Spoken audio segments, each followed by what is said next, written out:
PDM के सरबराह मौलाना फजल रहमान का कहना है कि इमरान खान ड्रामे कर रहे हैं। गोलियां लगने से मुतालिक बयानात में तजाद है। हुकूमत इनके साथ कोई नरमी ना करे। लॉन्ग मार्च ठुस हो चुका है, अब दोबारा कामयाब नहीं हो सकता। वो इस्लामाबाद में न्यूज़ कॉन्फ्रेंस कर रहे थे। जब पहली खबर आई तो हम सब लोग परेशान हुए।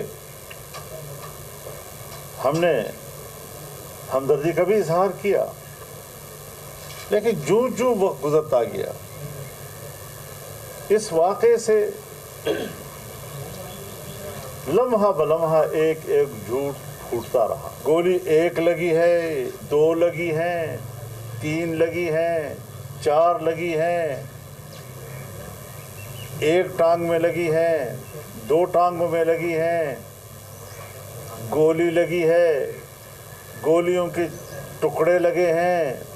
ये गोलियों के टुकड़े जो है वो मुझे नहीं, बम का टुकड़ा तो होता है, गोली का टुकड़ा नहीं होता है। कि पहले तो इस पर जेआईटी होनी चाहिए कि उसने झूठ क्यों बोला है। पहले इस पर जेआईटी होनी चाहिए कि उसने झूठा खत क्यों लहराया था। लॉन्ग मार्च नाकाम हो चुका है, ठुस हो चुका है, अब दोबारा तश्कील नहीं दिया जा सकता। और मैं अपनी हुकूमत को और वज़ीर-ए-आज़म पाकिस्तान को कहना चाहता हूँ कि किसी तरीके से कोई नरमी नहीं दिखानी, डट जाना है।